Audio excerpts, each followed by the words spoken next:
ಶ್ರೀ ಗುರುಭ್ಯೋ ನಮಃ. ಗಂ ಗಣಪತಿಯೇ ನಮಃ. ಮಾತೃದೇವೋ ಭವ. ನಮ್ಮೆಲ್ಲ ವೀಕ್ಷಕ ಪ್ರಭುಗಳಿಗೆ ಬೀಟ್ಸ್ ಆಫ್ ಇಂಡಿಯಾ ಕನ್ನಡ ಚಾನಲ್ನ ವತಿಯಿಂದ ನಮಸ್ತೆ. ಯಾರೆಲ್ಲ ಈ ವಿಡಿಯೋ ನೋಡ್ತಿದ್ದೀರಿ ತಮ್ಮೆಲ್ಲರಲ್ಲಿ ನನ್ನ ವಿನಂತಿ, ದಯವಿಟ್ಟು ನಮ್ಮ ಚಾನಲನ್ನು ಈಗಲೇ ಸಬ್ಸ್ಕ್ರೈಬ್ ಮಾಡಿಕೊಳ್ಳಿ, ಹಾಗೆ ಲೈಕ್ ಮಾಡಿ, ಮತ್ತು ನಿಮ್ಮ ಅಭಿಪ್ರಾಯವನ್ನು ಕಾಮೆಂಟ್ ರೂಪದಲ್ಲಿ ತಿಳಿಸುವುದನ್ನು ಮರಿಬೇಡಿ ಎಂದು ಕೇಳಿಕೊಳ್ಳುತ್ತಾ ಬನ್ನಿ ಈಗ ವಿಡಿಯೋ ಶುರು ಮಾಡೋಣ. ಸ್ನೇಹಿತರೆ, ದ್ವಾದಶ ರಾಶಿಗಳ ನವೆಂಬರ್ ತಿಂಗಳ ಫಲಾಫಲ ಹೇಗಿದೆ ಎಂದು ತಿಳಿದುಕೊಳ್ಳುವ ಮುನ್ನ ಗ್ರಹಗಳ ಸ್ಥಾನದ ಬಗ್ಗೆ ತಿಳಿಸಿ ಇದರಿಂದ ದ್ವಾದಶ ರಾಶಿಯವರಿಗೆ ಏನೆಲ್ಲ ಫಲ ಸಿಗಬಹುದು ಎಂದು ತಿಳಿಯೋಣ.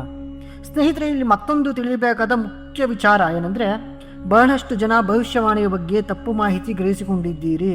ಕಾರಣ, ಬಹಳಷ್ಟು ಮಂದಿ ರಾಶಿ ಭವಿಷ್ಯ ಕಂಡು ನಮಗೆ ನೀವು ಹೇಳೋದೆಲ್ಲ ಯಾವುದೂ ನಡೆಯೋಲ್ಲ, ನೀವು ಹೇಳೋದೆಲ್ಲ ಸುಳ್ಳು ಅಂತೆಲ್ಲ ಬಹಳಷ್ಟು ವಿಡಿಯೋಗಳಿಗೆ ಕಾಮೆಂಟ್ ಮಾಡಿರುವುದನ್ನು ನೋಡಿದ್ದೇವೆ ಹಾಗೂ ಕಂಡಿದ್ದೇವೆ. ಸ್ನೇಹಿತರೆ, ನಿಮಗೆ ಈ ವಿಡಿಯೋ ಮೂಲಕ ತಿಳಿಯಪಡಿಸುವುದು ರಾಶಿ ಭವಿಷ್ಯ ಎನ್ನುವಂಥದ್ದು ವೈಯಕ್ತಿಕವಾದದ್ದಲ್ಲ. ಅಂದರೆ ನಿಮ್ಮ ವೈಯಕ್ತಿಕವಾಗಿ ಯಾರಿಗೂ ನಾವು ಜಾತಕವನ್ನು ಹೇಳ್ತಾ ಇಲ್ಲ, ಇದನ್ನು ಸಾರಾಸಗಟಾಗಿ ಹೇಳುವಂಥದ್ದು. ಅಂದರೆ ಒಂದು ರಾಶಿಗೆ ಒಳಪಟ್ಟಂತೆ ಎಲ್ಲರಿಗೂ ಹೇಳುವಂಥದ್ದಾಗಿದೆ. ಹಾಗಾಗಿ ಇದು ಕೆಲವರಿಗೆ ಪರಿಣಾಮ ಬೀರಬಹುದು, ಇನ್ನು ಕೆಲವರಿಗೆ ಪರಿಣಾಮವಾಗದೇ ಇರಬಹುದು.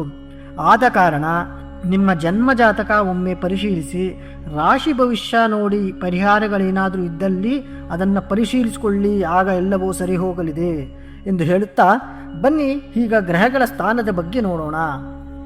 ಮೊದಲನೆಯದಾಗಿ ಗುರುಗ್ರಹ ಕಟಕ ರಾಶಿಯಲ್ಲಿ ಪ್ರಯಾಣ ಬೆಳೆಸಿದ್ದಾರೆ.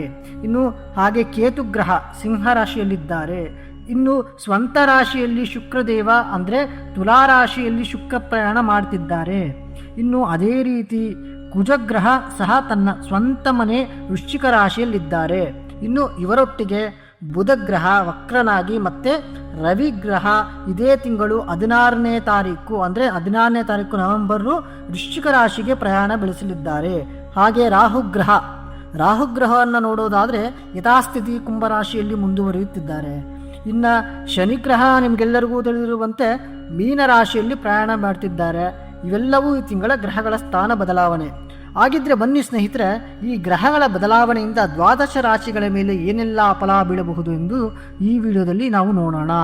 ಮಕರ ರಾಶಿಯವರಿಗೆ ನವೆಂಬರ್ 2025 ಪ್ರಕಾರ ಹೇಗಿದೆ ಅಂತ ಕೇಳೋದಾದರೆ, ಮಕರ ರಾಶಿಯವರಿಗೆ ನವೆಂಬರ್ 2025 ಧನಾತ್ಮಕ ಪ್ರಯೋಜನಗಳನ್ನು ನೀಡುತ್ತಿದೆ. ನಿಮ್ಮ ವೃತ್ತಿಪರ ಮನೆಯ ಅಧಿಪತಿ ಈ ತಿಂಗಳ ಆರಂಭದಲ್ಲಿ ಕೇವಲ 2 ದಿನಗಳವರೆಗೆ 9ನೇ ಮನೆಯಲ್ಲಿ ದುರ್ಬಲಗೊಳ್ಳುತ್ತಾನೆ. ಕೆಲವು ಸಮಸ್ಯೆಗಳು ಅಥವಾ ಅಡೆತಡೆಗಳನ್ನು ನಿವಾರಿಸಿದ ನಂತರ ಶುಕ್ರ ನಿಮ್ಮ ವೃತ್ತಿಯ ಧನಾತ್ಮಕ ಬದಲಾವಣೆಗಳನ್ನು ತರಬಹುದು. ಇನ್ನು ವ್ಯಾಪಾರದ ದೃಷ್ಟಿಕೋನದಿಂದ ಮಕರ ರಾಶಿಯವರಿಗೆ ನವೆಂಬರ್ ತಿಂಗಳು ಹೇಗಿದೆ ಅಂತ ಕೇಳೋದಾದರೆ, ವ್ಯಾಪಾರದ ದೃಷ್ಟಿಕೋನದಿಂದ ಈ ತಿಂಗಳು ನಿಮಗೆ ಬಹಳಷ್ಟು ಅನುಕೂಲಕರವಾಗಿದೆ ಅಂತಲೇ ಹೇಳ್ಬೋದು. ನವೆಂಬರ್ ಸರಾಸರಿಗಿಂತ ಉತ್ತಮ ಶೈಕ್ಷಣಿಕ ಫಲಿತಾಂಶಗಳನ್ನು ಸಹ ನೀಡುತ್ತಿದೆ. ಅಂದರೆ ಯಾರೆಲ್ಲ ಶಿಕ್ಷಣವನ್ನು ಮಾಡ್ತಿರ್ತೀರಿ ಧನುರಾಶಿಯವರು, ಈ ತಿಂಗಳು ನಿಮಗೆ ಬಹಳಷ್ಟು ಉತ್ತಮವಾಗಿದೆ ಅಂತಲೇ ಹೇಳ್ಬೋದು. ಯಾರೆಲ್ಲ ಕಾಂಪಿಟೇಟಿವ್ ಎಕ್ಸಾಮ್ ಬರ್ದಿರ್ತೀರಾ ಅಥವಾ ಯಾರೆಲ್ಲ ಉತ್ತಮ ವ್ಯಾಸಂಗಕ್ಕಾಗಿ ಬೇರೆ ಹೊರ ದೇಶಗಳಿಗೆ ಹೋಗಬೇಕು ಅಂತ ಅಂದ್ಕೊಂಡಿರ್ತಾರೆ, ಈ ತಿಂಗಳು ನಿಮಗೆ ಬಹಳಷ್ಟು ಸಿಹಿ ಸುದ್ದಿ ಸಿಗುವಂಥ ಸಾಧ್ಯತೆಗಳು ಬಹಳಷ್ಟು ಏರಳವಾಗಿ ಕಾಣಬಹುದಾಗಿದೆ ಈ ತಿಂಗಳು ನೀವು. ಇನ್ನು ಕೆಲವು ಸಣ್ಣ ಅಡೆತಡೆಗಳನ್ನು ಹೊರತುಪಡಿಸಿ ಈ ತಿಂಗಳು ಸಾಮಾನ್ಯವಾಗಿ ಶೈಕ್ಷಣಿಕ ಚಟುವಟಿಕೆಗಳಿಗೆ ಅನುಕೂಲಕರವಾಗಿರುತ್ತದೆ ಅಂತಲೇ ಹೇಳ್ಬೋದು. ಇನ್ನು ಕುಟುಂಬದ ವಿಚಾರದಲ್ಲಿ ಮಕರ ರಾಶಿಯವರಿಗೆ ಹೇಗಿದೆ ನವೆಂಬರ್ ತಿಂಗಳು ಅಂತ ಕೇಳೋದಾದರೆ, ಕುಟುಂಬದ ಸಮಸ್ಯೆಗಳಲ್ಲಿ ನವೆಂಬರ್ ಮಿಶ್ರ ಫಲಿತಾಂಶಗಳನ್ನು ಉಂಟು ಮಾಡುವ ನಿರೀಕ್ಷೆ ಇದೆ.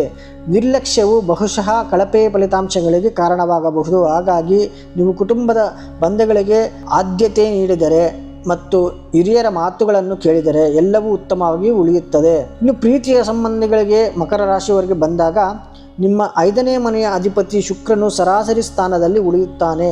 ಇನ್ನು ವೈವಾಹಿಕ ಜೀವನದ ವಿಷಯದಲ್ಲಿ ತಿಂಗಳು ಸಾಮಾನ್ಯವಾಗಿ ಅತ್ಯುತ್ತಮ ಫಲಿತಾಂಶಗಳನ್ನು ನೀಡುವ ಸಾಧ್ಯತೆ ಇದೆ. ಇನ್ನು 7ನೇ ಮನೆಯ ಉತ್ಕೃಷ್ಟ ಗುರುವಿನ ಸ್ಥಾನವು ಬೆಂಬಲ ಮತ್ತು ಆಹ್ಲಾದಕರ ಫಲಿತಾಂಶಗಳನ್ನು ನೀಡುವ ಮೂಲಕ ನಿಮಗೆ ಪ್ರಯೋಜನವನ್ನು ನೀಡುತ್ತಿದ್ದಾನೆ.